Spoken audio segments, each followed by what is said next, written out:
Good evening, friends. Welcome back to the channel.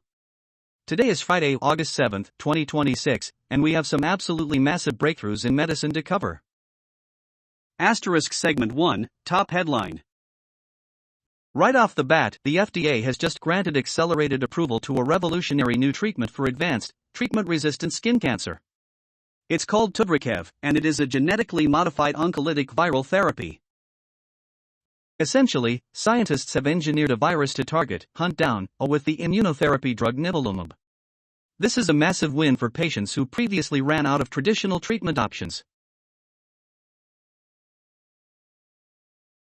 Segment 2, Groundbreaking FDA approvals this week. Orzifil ovaparexton approved on August 5th. This is a highly anticipated drug from Takeda that treats the actual underlying cause of narcolepsy type 1. It was fast-tracked with a breakthrough therapy designation because it addresses the full range of debilitating narcolepsy symptoms, rather than just masking the fatigue. Mflusiva, say hello to the future of flu shots. The FDA just approved this brand new mRNA-based seasonal influenza vaccine. Just like the tech used during the pandemic, this will allow manufacturers to match mutating flu strains much faster and with greater precision every year. Segment 3, Medical Science Breakthroughs and Exploding Cells. Moving over to the research labs, Science Daily just dropped a mind-blowing report from Stanford University. Scientists have discovered a specialized type of immune cell that literally explodes like a microscopic bomb. In a matter of minutes, these cells detonate to wipe out nearby bacteria and foreign invaders before completely vanishing.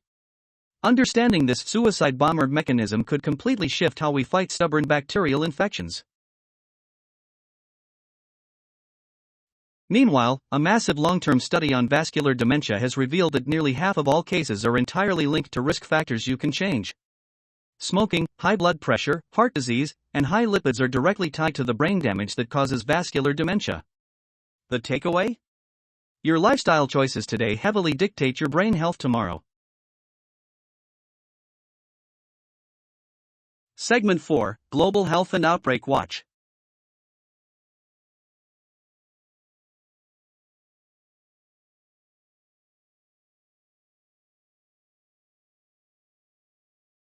Democratic Republic of Congo, DRC, and an FDA food safety warning badge. Now for some critical global health updates.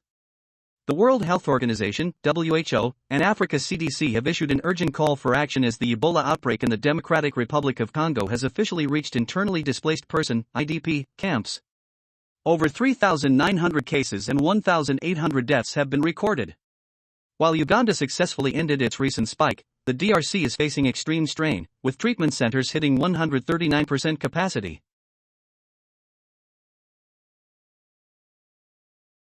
FDA has issued an active salmonella outbreak investigation involving fresh jalapeno peppers imported from Sinaloa, Mexico. Major chains like Chipotle and Qdoba have already pulled the affected product from their suppliers, so there is no ongoing risk at those restaurants, but keep an eye on fresh wholesale batches. Segment 5, Parenting and Pediatric Medicine Shakeup. Acetaminophen versus ibuprofen. For all the parents watching, a landmark international study just challenged a long-held medical fear. For years, there's been an underlying worry that giving infants acetaminophen or ibuprofen might increase their risk of developing eczema or asthma-like conditions like bronchiolitis. A controlled trial tracking nearly 4,000 babies by the University of Auckland found that both medicines are equally safe during infancy. Neither drug showed any link to eczema or lung irritation, giving parents some well-deserved peace of mind when managing a child's fever. Segment 6, Quick Medical Bulletins and Viral Moments. Before we wrap up, let's look at a few fast-moving headlines making waves around the world today.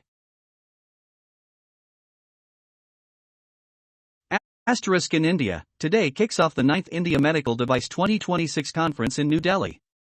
Policymakers and medtech leaders are gathering to discuss self-reliance in advanced medical manufacturing. Medical education. New data from the National Medical Commission shows that private medical colleges now hold 54% of India's MBBS seats, officially overtaking government institutions for the first time.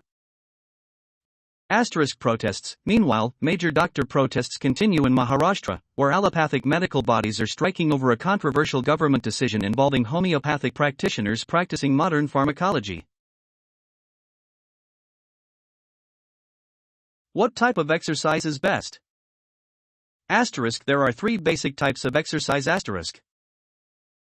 Cardiovascular, or aerobic, exercise can help lower your blood pressure and make your heart stronger. Examples include walking, jogging, jumping rope, bicycling, stationary or outdoor, cross-country skiing, skating, rowing, high or low-impact aerobics, swimming, and water aerobics. Strength training builds strong muscles that help you burn more calories throughout the day.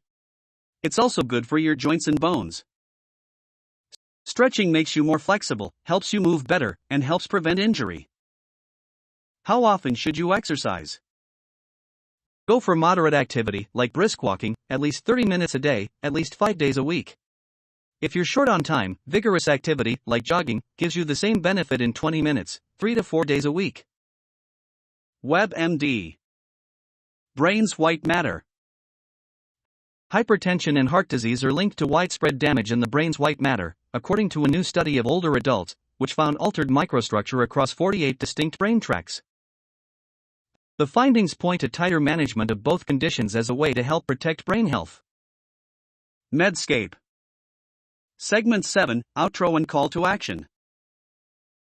That is your comprehensive medical news roundup for August 7, 2026. From exploding immune cells to life-changing cancer therapies, medical science is moving faster than ever.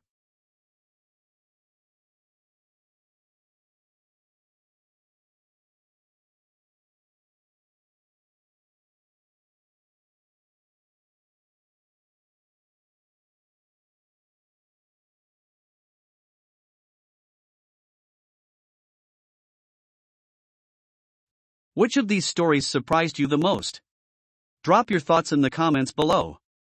Don't forget to smash the like button, subscribe for your daily dose of science and health updates, and I will see you in the next video.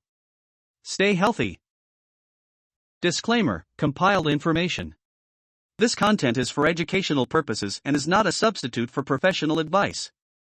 The audience must verify the contents before use. The creator, publisher, and YouTube will not be responsible for any harm.